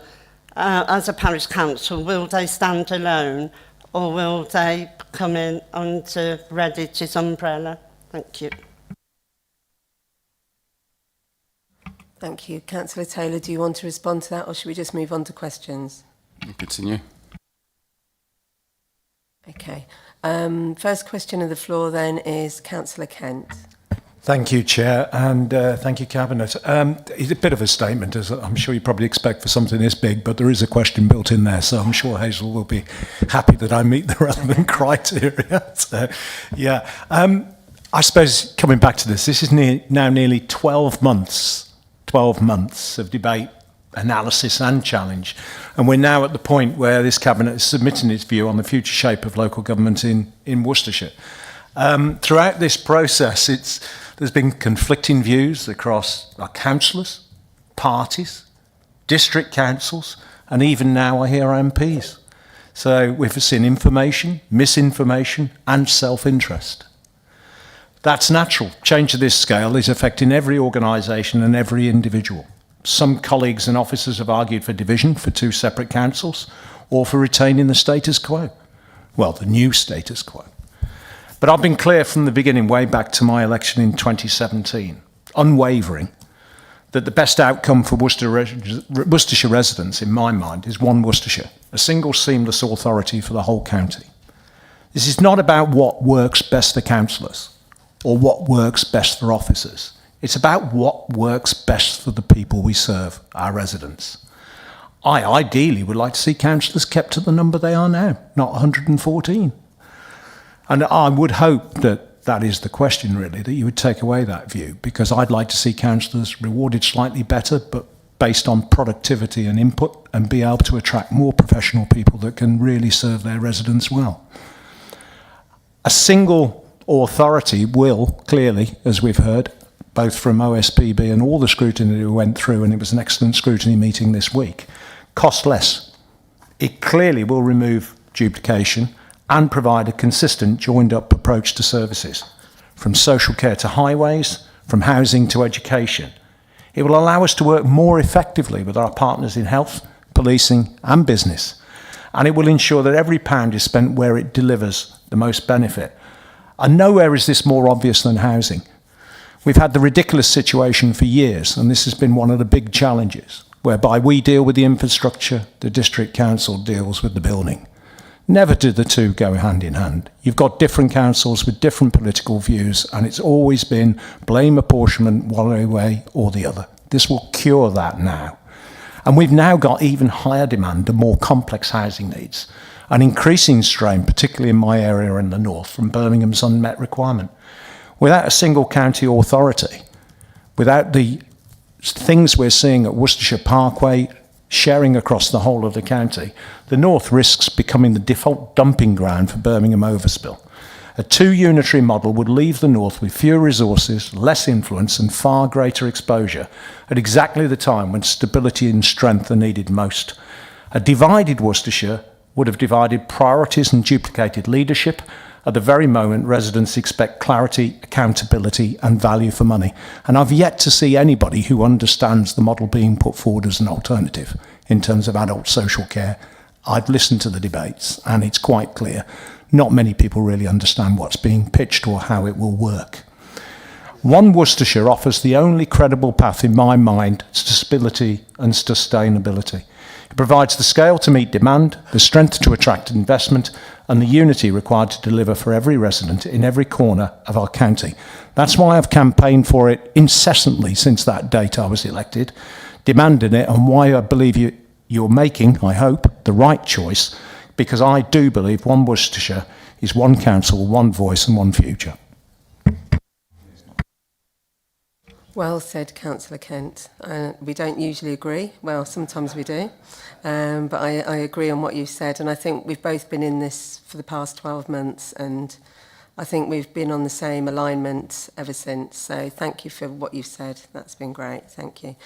Councillor Bell, and then I think we'll move to the voting. Thank you. Thank you, Chair. Thank you, Councillor Taylor, for this detailed, well-put report. And I do agree with Councillor Kent at this point. That it's not about self-interest or what works for councillors. We all should focus on what works for the residents and the delivery of services.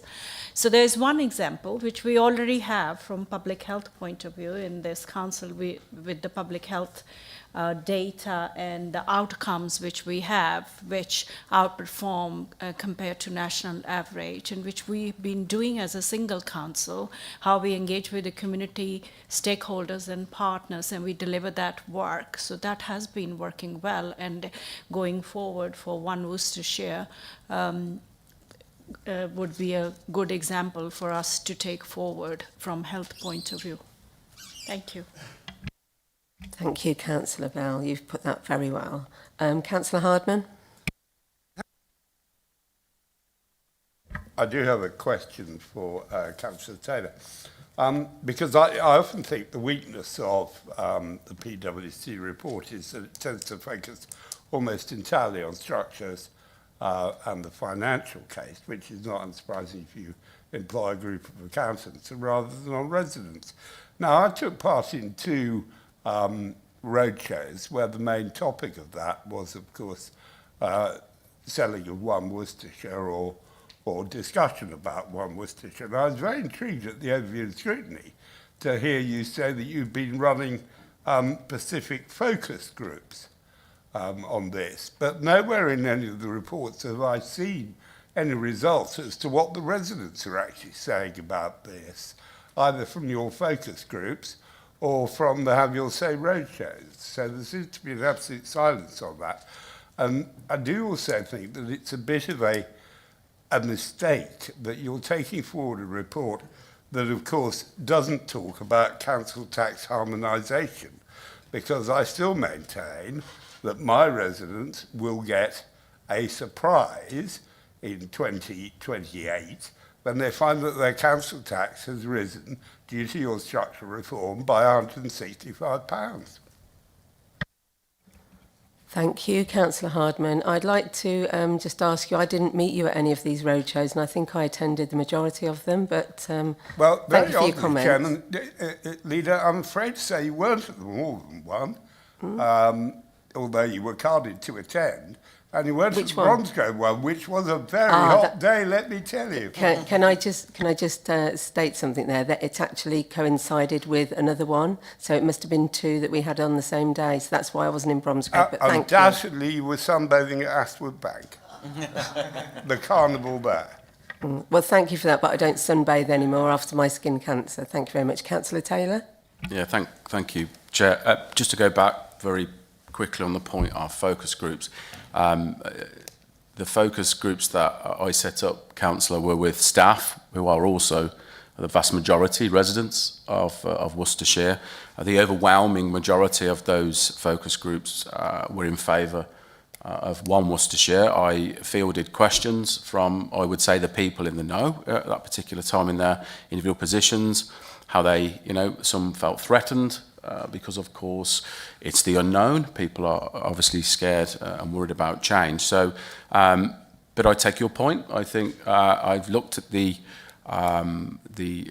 Shape, who were the company that put out the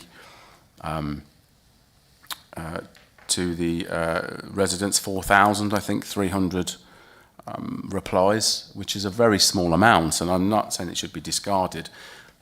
But I don't think it's enough. I believe that when the government make this decision or come up to this decision, they'll be sending out their own survey to the residents of Worcestershire, and then might be a bit late, but nevertheless, that's out of our hands. So, thank you. Thank you, Councillor Taylor. I think we have another one. Councillor Boatwright Green. Thank you, Chair. And just say if there's anyone confused or can't find the details they want in the North-South model, I'm more than happy to sit them down, maybe with a sock puppet, and explain where they've missed it. Just to ask a question, apparently councils have received a letter from the government just to say that we shouldn't be using our own kind of social media to try and publicise a particular model. This came up in a debate yesterday. I just wanted to have some confirmation as to whether that's actually happened or not, because apparently the government's been a bit uncomfortable with the way in which councils have been going out of their way to kind of overly promote one particular model over another. So it'd just be useful to get an understanding whether that's happened or not. We're just checking that now, Councillor Boatwright Green. Have we got any further questions? Yeah, we'll just pass over to the Chief Executive.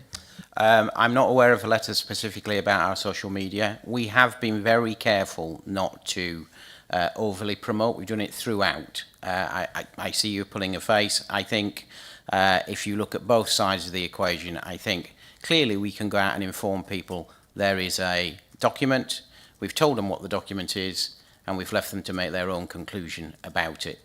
Are you going to suggest to me we haven't? Is there a piece on our social media that says that's not true? Oh, I'm not suggesting. I'd say now that your social media has been so incredibly biased, I would say it was borderline political. But I'm more than happy to highlight which ones I consider to be overly biased. I'd also say, having actually attended a couple of the road shows, deliberately kind of so that people were not necessarily aware that I was going to be there, I also believe the way we've presented a lot of it's been quite biased as well. But that is my personal opinion, having experienced it as a resident of Worcestershire. Ultimately, if that's your personal opinion, then that is fine.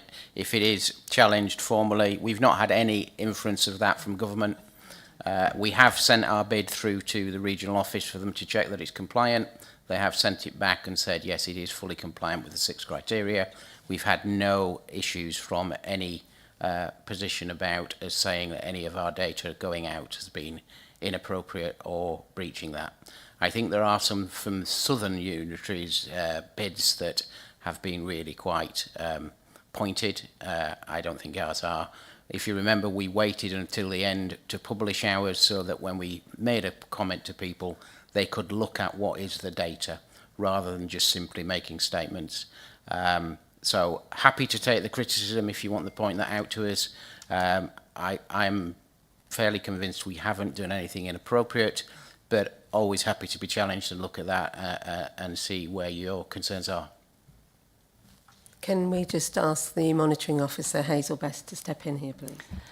I've just had a look, and I can see that the Ministry of Housing, Communities and Local Government have published a letter which was sent to council leaders, and according to the letter it was council leaders of East Sussex, Brighton and Hove, West Sussex, Essex, Southend-on-Sea and Thurrock, Hampshire, Isle of Wight, Portsmouth and Southampton, Norfolk and Suffolk, and that is dated the 19th of November. And that is in relation to adherence to the Code of Practice. So we don't appear to be named specifically in that letter, but that's not to say that we will double check just to make sure that nothing has been sent to us, but that would suggest we were not included in the circulation of that letter. Thank you for that clarification. There's no more questions, so I'd just like to say I think we've had a good discussion on that previously. And I think Councillor Kent says, it has gone on a long time now. It has been a year, and I remember it when it first came through. But we want to set out with the agreement of the recommendations in paragraph 1A to D. And doing so, it's important to emphasise that Cabinet has noted the oral comments made at the council meetings and the comments by OSPB, and we have taken this into account.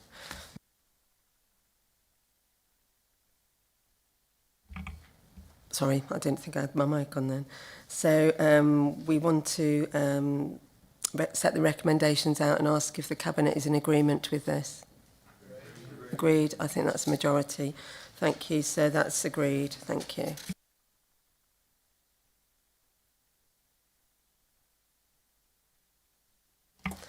So we move on to item agenda number 7, Resources Report, Budget Monitoring, month 6, September 2025 to 26.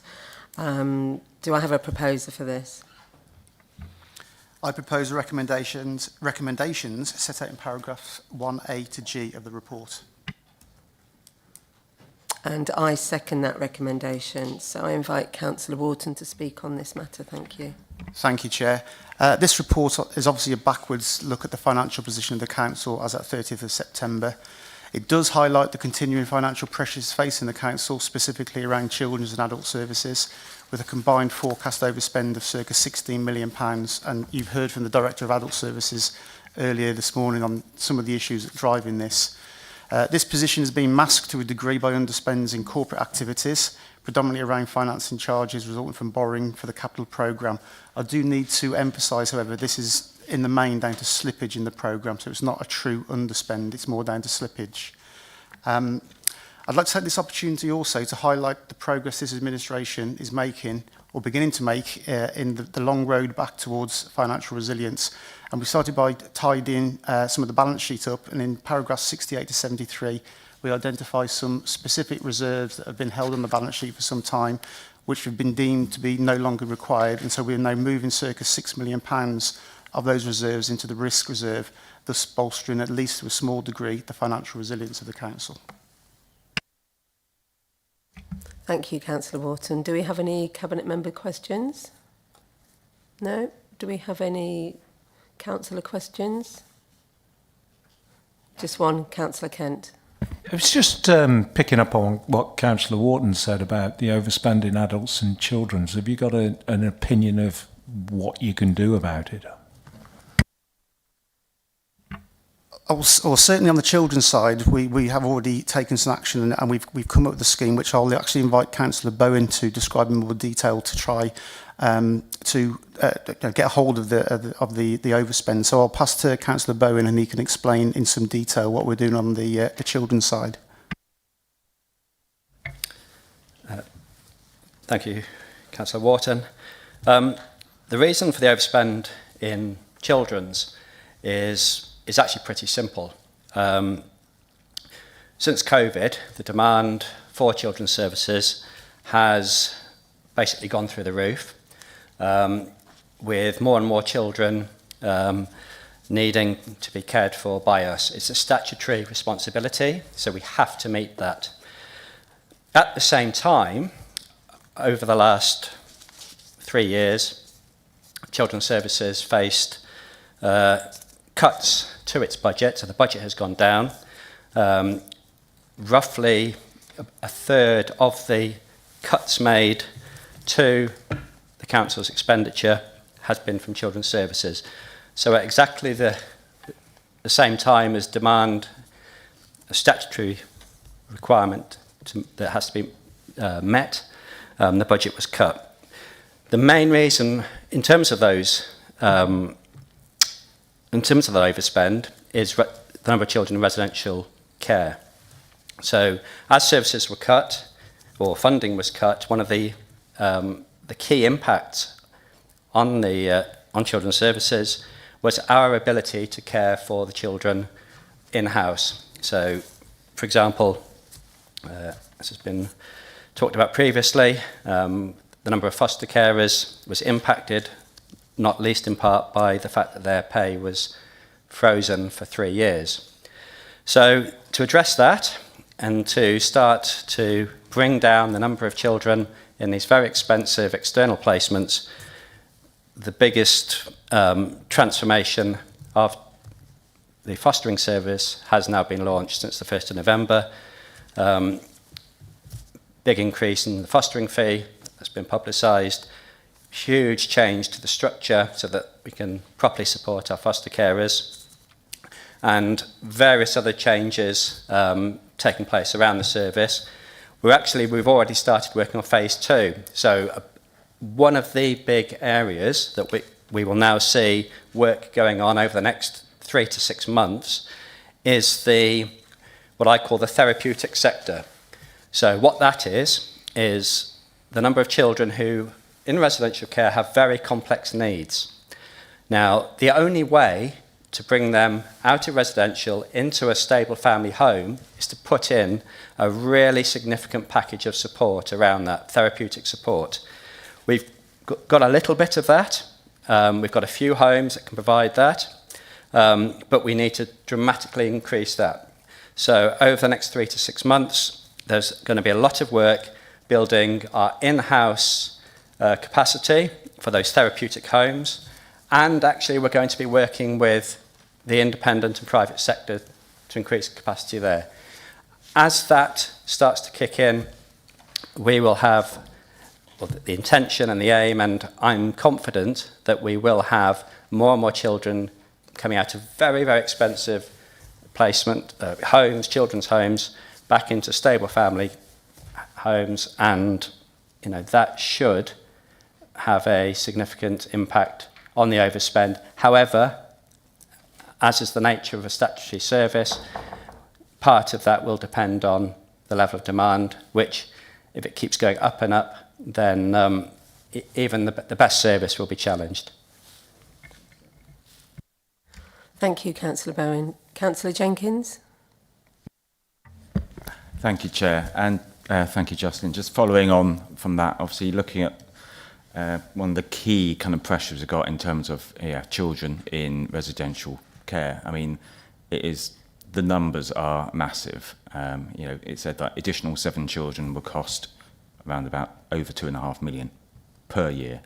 So it's clearly something we need to tackle. I mean, obviously there is a big concern that a lot of private sector providers are making a huge amount of profit from us. So we're paying and they're making a huge profit, cutting costs where they can, and then they take all the money. So are there any ways that we can kind of tackle that kind of, trying to find those best providers, get rid of the ones that we think are just creaming off the profit, how much maybe we as a council can get involved in that sector? I know it's very difficult to set up our own homes, but that side of things as well, I think a lot of people just will be shocked at the amount of money.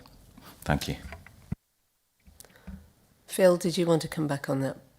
Yeah, please. Morning. Thank you, Matt, for your question. In terms of the market sustainability, I sit on the National Market DFE group for looking at this issue. So we're working nationally with the DFE, obviously working with Adam in terms of CCN and SET as well. So we're highlighting this issue because obviously the demand that we face are from the cost of providers. So obviously national living wage went up in terms of national insurance for providers around that. So obviously when we set the budget, we set a realistic budget, but the demand comes and it's the cost pressures that go into. So obviously we'll get the statement today from the government around fair funding. The issue is the cost prices and some of the market issues in the sector as well. So we are lobbying really hard, and everyone will be aware that given last few years, Josh McAllister review and areas like that, we haven't received huge additional funding for children's social care. And this is an issue that impacts on upper tier authorities up and down the country. Councillor Bowen, you've got something to add? Yeah, and just to say, that national issue, is a big part of it. But the work that we are going to do locally, particularly over the next phase, effectively it's a broken market. And, the reason why these residential homes can charge what they want is because, the market isn't functioning in the way it needs to.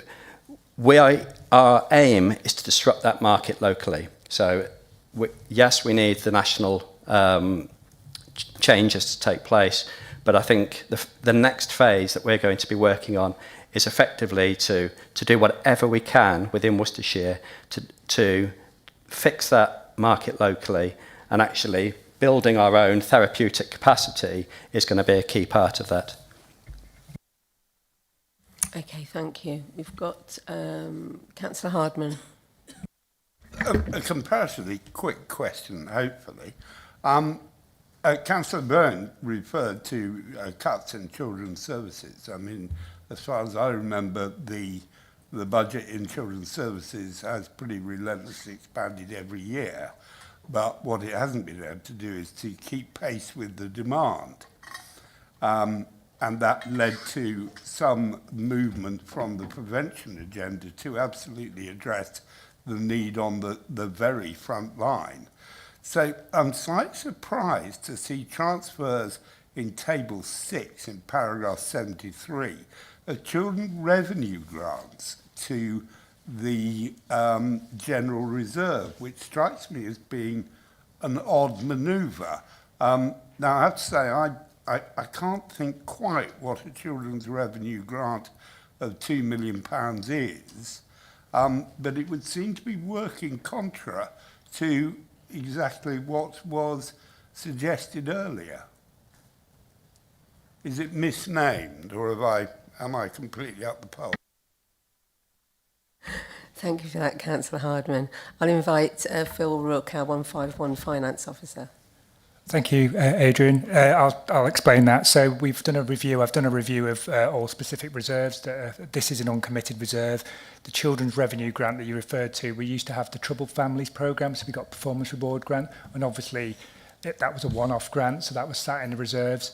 Given the pressures that we've got, we're transferring that to the risk reserve. That doesn't alleviate any pressures, but it's just to consolidate those reserves. So we've got a bolster in our risk reserve because that is reduced in terms of that. But there's not a specific grant for anything. It's just probably the name is that uncommitted grant going forward. So it's not a specific grant we've had from the government. It's just something we've kept on in our reserves for a number of years. Hopefully that answers the question. Councillor Kent. Thank you very much, Chair. I suppose listening to the pressure, we all know what the pressures on adults and children's are, and I was intrigued to see the comments from Richard Tice yesterday, I believe, that are in the press at the moment, and I just wonder whether the Cabinet members with the responsibility for children's and adults agree with him that that there's been an overdiagnosis of kids with SEND, and it's insane to see children wearing ear defenders in classrooms.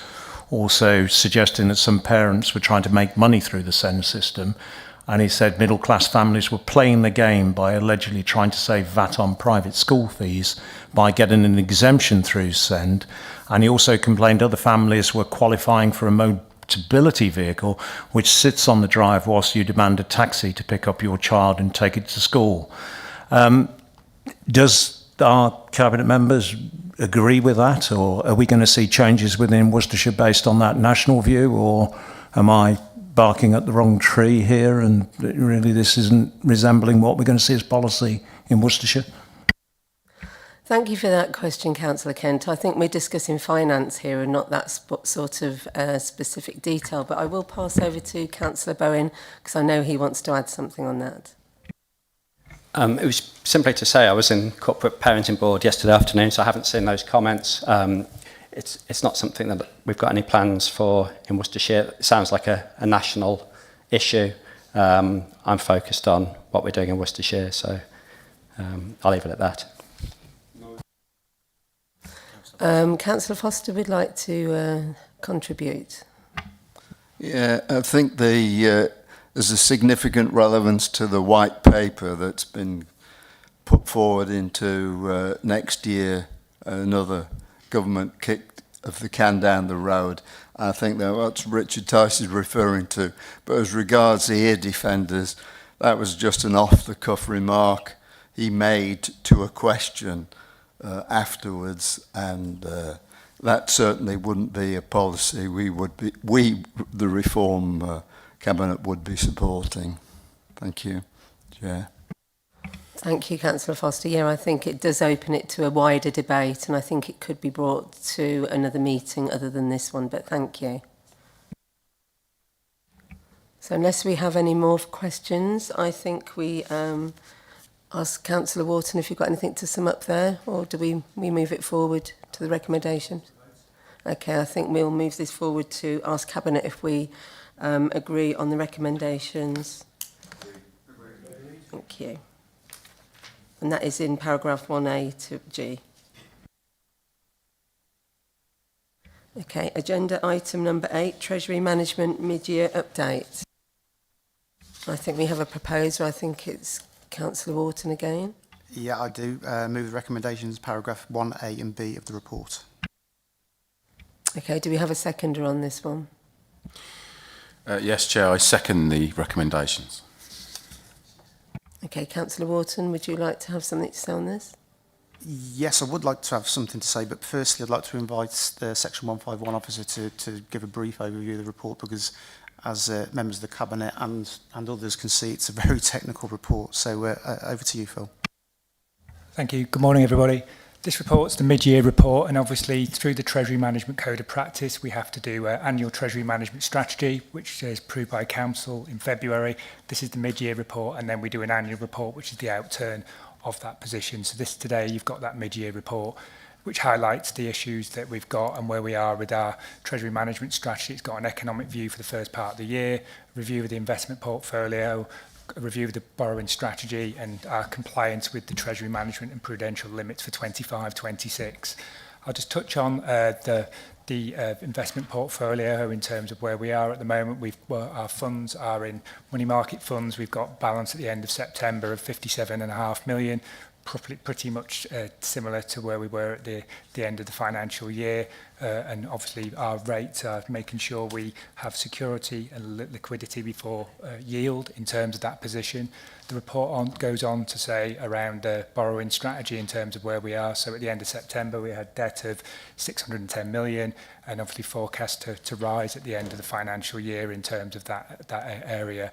And I think obviously when you go through the report, there's areas in terms of compliance with the Treasury management and prudential limits. There's a chart there in table 3 that shows that, and we're clearly under our approved limits that Council set when we approved this strategy in February. Table 3 in the report got the breakdown of our debt, excluding private financial initiatives around that, so that's in there. What we're trying to do at the moment is make sure we internally borrow to manage our cash position around that, and I can confirm that we've not breached any of our limits. I think one area just to touch on members, and table 4 has got the breakdown of our maturity of debt over the years in terms of 1 year all the way through to 10 over in terms of that, on that forecast, £672 million debt forecast at the end of the financial year. I think one area that I do need to touch on around managing our cash position is the dedicated schools grant, which is a real issue for us and other councils around that. And members, I circulated a report from the TCN earlier last week around the issue that we've got, and obviously the DSG does impact on our financial position. So for us, that's a loss of interest of circa around £5 million a year. So this is real cash that impacts on the council's financial position.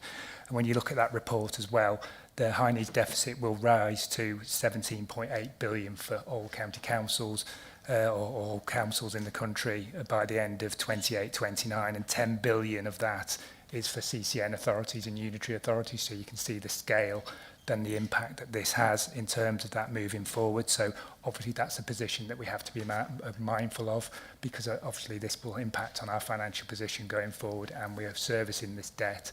And as members be aware, the government's not going to announce the white paper till after Christmas, so obviously we need urgent reform on this, but that is an impact and a real issue that we are cash flowing the government on this high needs deficit, which should be actually funded fully by the government, and that's something that we need to work on. Obviously today we'll have the policy statement as well.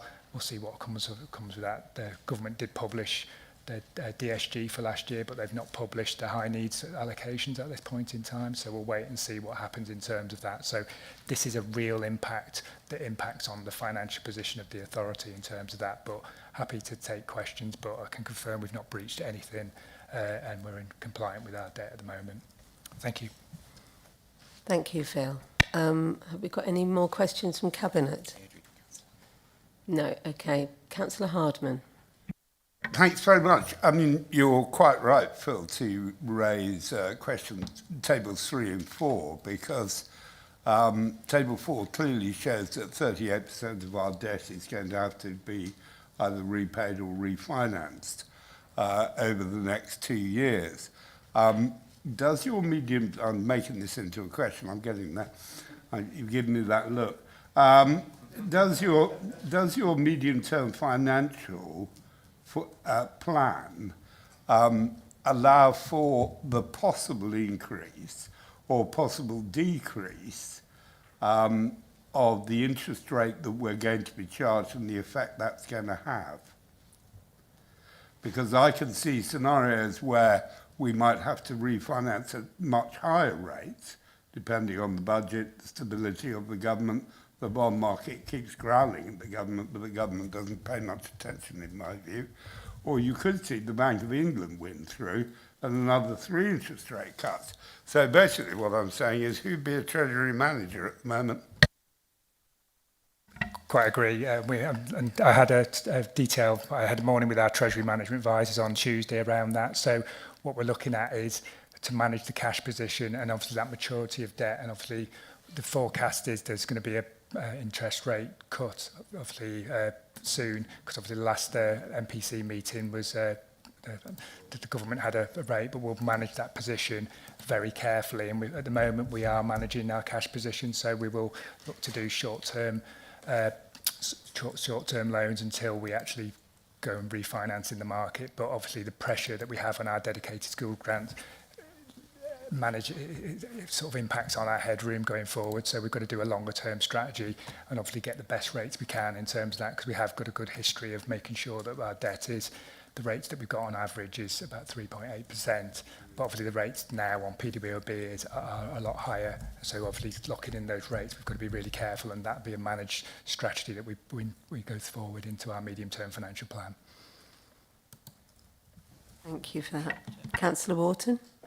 Yeah, I think I just wanted to add to that actually, and in response to Councillor Hardman, you're right, it's who would want to be a Treasury manager at the moment, but that does underline the importance of having independent specialist advice in this area. People who do this on a daily basis are helping advisors on where they think rates are going to go. Of course, they could be wrong for all the reasons you outlined, but we do use independent specialist advice, and that's in line with good governance across all sectors. Thank you for that, Councillor Wharton, and Phil, for your contribution into that one. I can't see any more questions or any more comments of anybody.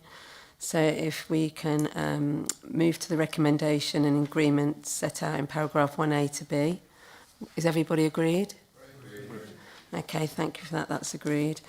Okay, I think that now actually concludes our business of Cabinet today, and I now formally close the meeting. Thank you to everybody. Thank you.